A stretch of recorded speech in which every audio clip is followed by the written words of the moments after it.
Hello, beautiful humanity. Darren Hall here, coming to you live once again from Costa Rica with some spiritual thoughts on what's going on in Canada and Ottawa. And once again, I'm coming here live on Instagram because my Facebook Live account has just been absolutely deactivated at this point. So, no worries, people are going through much worse than me in this rebellion. And I call it a rebellion because that's what a First Nations man who I recently shared a video of called it. And I think he's really spot on. This is much more than just a protest. People are really in rebellion against so many things. And geez, I have so many thoughts this morning. And firstly, I just want to send, some prayers and some loving, peaceful vibes to everyone in Ottawa, everyone in Canada. And that includes, the police and the protesters.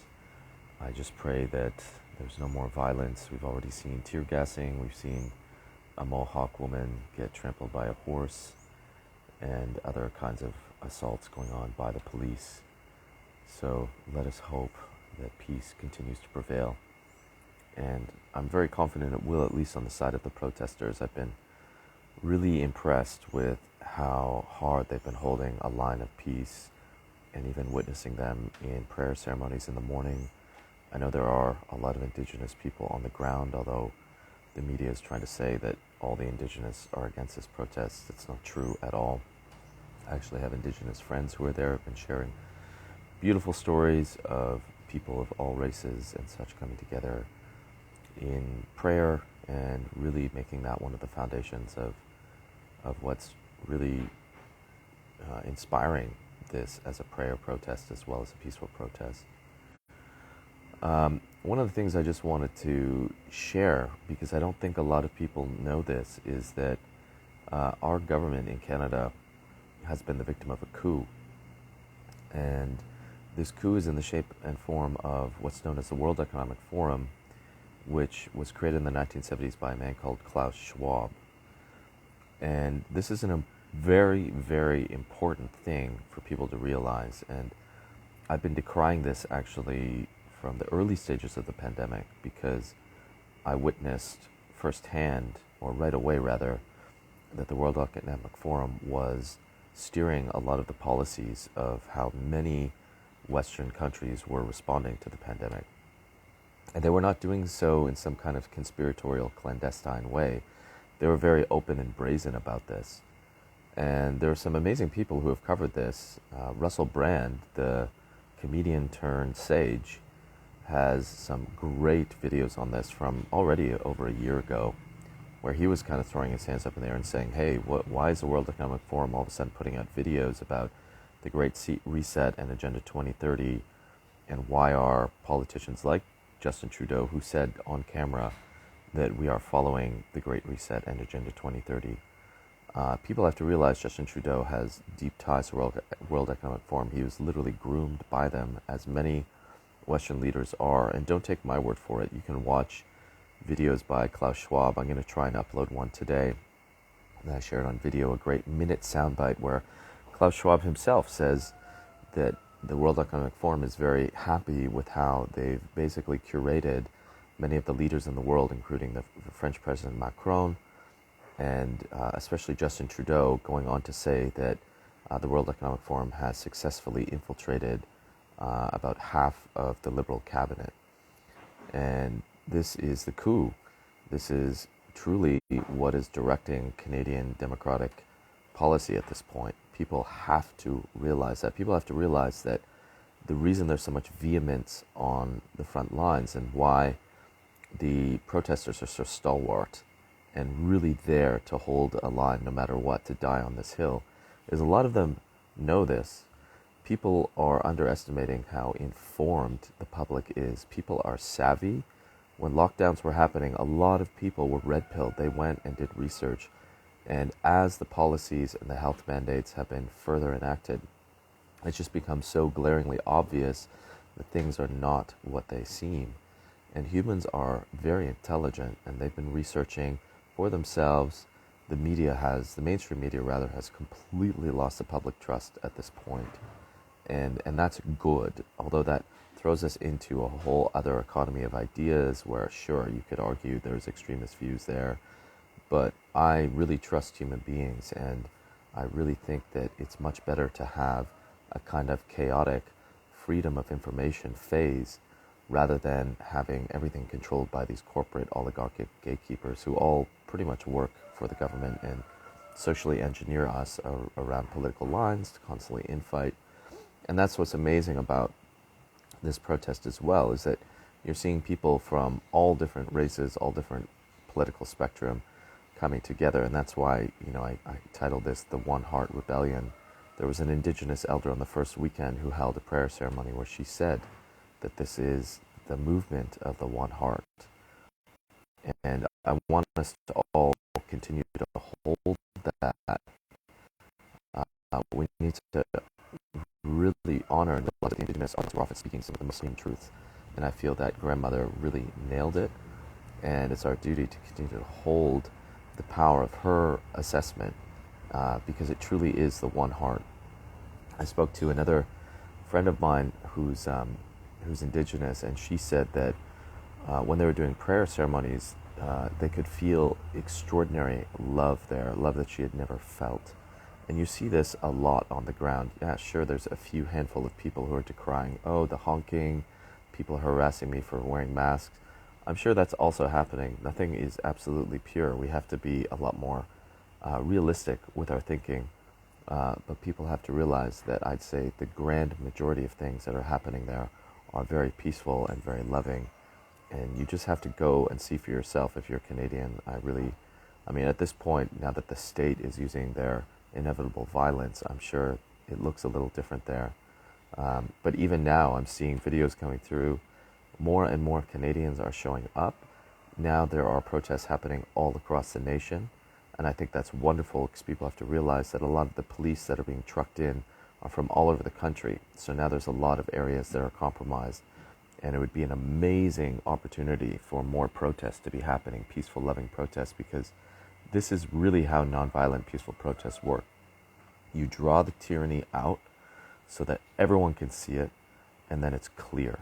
The tyrants can no longer hide behind their mediated parade, and that's what we've seen this past weekend, the harrowing images of true tyranny happening and the denouncements happening worldwide on this.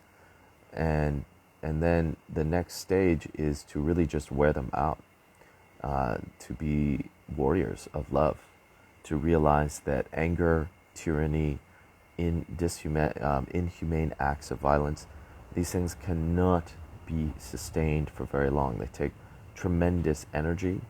It takes a lot of brainwashing of security forces to actually go in and continue to beat and decimate their fellow humans. And we have to hold that line and continue to be creative and be loving with our tactics, and we will win. In some ways, these are signs that we've already won. The Canadian government has done so many egregious things, from labeling them terrorists, for seizing bank accounts, unprecedented infringements on our freedoms. And trust me, hearing those guidance from many different international communities, and everyone is absolutely shocked at what the Canadian government is responding with.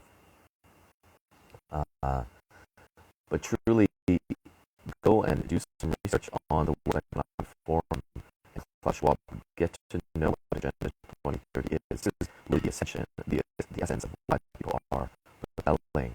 And you will see for yourself, if you are a decent human being, when you come into contact with what Agenda 2030 is, when you see the transhumanist agenda, when you hear people like Klaus Schwab back in 2017 talking about how every human being will be happy, microchipped effort on their bodies and then inside of the bodies, when you see them talking about how their first precept is by 2030, no citizen will own anything, everything will be owned by these governing bodies, and we will be happy. Literally, that's what the first precept is. By 2030, you will own nothing and you will be happy. How fucked up is that they're telling us how we're going to feel? That is the most brazen form of tyranny that I've ever witnessed. It is really about colonization of the human body, colonization of the human mind. It's very disturbing to look at. And this is why we need to see this. It's disturbing, and it will probably trigger tremendous cognitive dissonance in people. And if you don't know what cognitive dissonance is, it's a psychological phenomena that your ego throws up when it sees information that is out of its worldview, or even information it does not want to integrate. And it will throw up this kind of static in the brain, emotional reactions that cause your logic and your rationality to be compromised. And I'm sure when people read about Agenda 2030 and they see the transhumanism there, it will probably create cognitive dissonance, like, no way, this isn't real, that this isn't happening, they're not wanting to microchip everyone. And but the more you study it, the more you will see that it is actually the end game here, is to have complete control over the human being, of our biology and our mind. And again, just research it for yourself, just see what Klaus Schwab has to say, and then see the footage of Justin Trudeau saying that we are following Agenda 2030. It's right there for you to see. Please keep sharing about that. People need to be informed about it so that this protest isn't confusing to people. So I think a lot of people are confused. Well, why are they just there about the mandates? It's not about the mandates alone. The mandates are a step, a lockstep in a very long view agenda, and people have to realize that. The last thing I want to say is that if you are not in Canada and you care about what's going on in Canada, know that you can do so much on the level of subtle activism, sacred activism. I mean prayer, I mean visualization. It's very important that we as human beings realize how powerful we are, how powerful the heart is.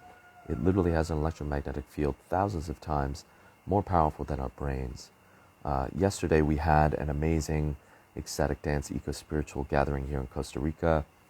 I dedicated the dance to a few different aspects, but one of them was I invoked what's going on in Canada. I imagined, or I asked people to invite all the spirits of those on the front lines, the protesters, even the police, to be with us in this dance, to share the love that we had created there. And at the end of the dance, we did a beautiful, what I call world dreaming free chant with a crystal bowl, where we sent loving vibrations all the way to Canada for a healthy resolution of this. That's truly what needs to happen. We need to do a lot more work with the spiritual realms on this. And the final ultimate thing is truly we have to also start to think about and feel and vibrate about what do we want to see after this tyranny falls? Because it's going to fall. People are fed up. People are more empowered and activated than ever. And if you see what's going on right now with more and more people coming to Canada, literally people are flying to Canada to join these protests. All over Canada, people are going to Ottawa. People are protesting now all across the country. And this is inspiring freedom convoys all over the world. It's so beautiful. There's a big one starting next week in America. There's one happening in New Zealand. Just research, you'll see that the Canadian One Heart Rebellion is truly inspiring a global rebellion. I make me smile, but should make you smile too, because what it's done is it jumbled. We are stronger together. And if we come together beyond all this duality, duplicity, all this bullshit about left and right, we are an unstoppable force. And that's what's happening in Canada. When you see videos of citizen journalists, you see people of all different races, all different religions coming together. The power is profound. And I've had so many people go and say they've never felt so much love in their life. The state cannot stand for that. That is the ultimate last bastion of their defense against humanity, really overcoming them and toppling them. And that is why they spend so much money and so much time creating this false war between the left and the right, and trying to gaslight people into thinking that they have to quell some crazy civil war, white supremacists, or even on the other side, some strange left communist agenda. people are realizing they're being pitted against each other, and people are ending that war. And that is what's so phenomenal. And that's the type of spirit that needs to be inspired all over the world. And that's the type of spirit we need to take into constructing what will come after this, the new earth. Looking at the new earth mythology, what the indigenous have said about a time of great peace. This is the vibrations that people are starting to bring in their hearts. And as the tyranny in Canada is brought forth more and more by the power of people on the ground, by that soul power, what Gandhi called satyagraha, we're going to see more and more people getting up-leveled. This is the amazing metaphysics of love and peace, my friends, is that the more the state uses violence against the people, the stronger they get. You just see it on the lines. People have already been now through a few initiations of the police coming through and assaulting them, and they're more resolved than ever.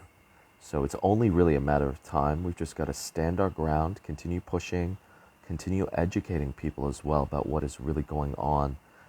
Keep your cool. There's a lot of people who have been very brainwashed about what this protest is really about, and they're going to come at you with all kinds of weapons of reactionary emotionality to try and trigger you into a fight. And it's really just them having an inner conflict on their own, because they see what's going on and they know how egregious it is. I mean, it's been insane for me to watch like some of my activist friends actually like sharing tweets by the Ottawa police saying, there, see, the police said there was no bicycle thrown, or there was a bicycle thrown at the police. Wow. Like, just take a step and pause and wonder, who are you standing for? And the police too, if there's any police officers, just remember a year ago they were wanting to defund the police, and now they've got them in the Chateau Laurier, like just feeding them all this like rich, wealthy food and sending you out to do their bidding, to risk your integrity, to go out and just squash your fellow Canadians. And you can see it in the eyes. There's been some beautiful, powerful, sacred warriors, especially some fierce women who are there, and they're going around looking at the police forces in their eyes, documenting on the video. It's very moving. You can see the police can rarely meet their gaze. They're looking around, they're sheepish, they do not want to be there. They know what's up, and they already know many police officers are resigning, are leaving, and it's only a matter of time. And in that space between, we're going to get so much stronger and stronger and stronger.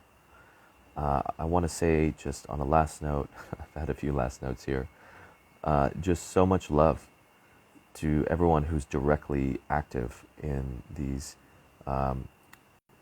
in this One Heart Rebellion.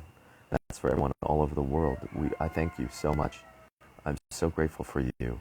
And you are not alone. There are many of us, millions and millions of people all over the world who are sending you love. Keep sending them love. Every day, as many moments as you can during the day, hold them in your hearts, radiate the incredibly powerful energies of love and peace to Canada, but all over the world. And as well, hold the tyrants in your hearts.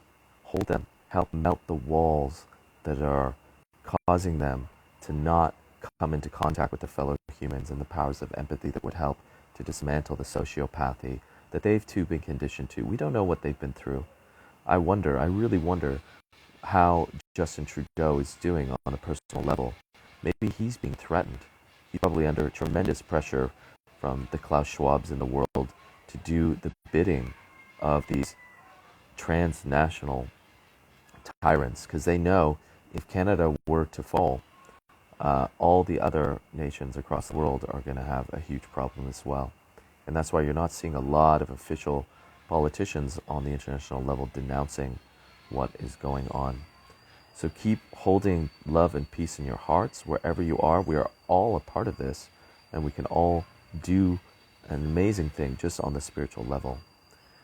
So I'll leave it there, and sending you all so much love, one heart.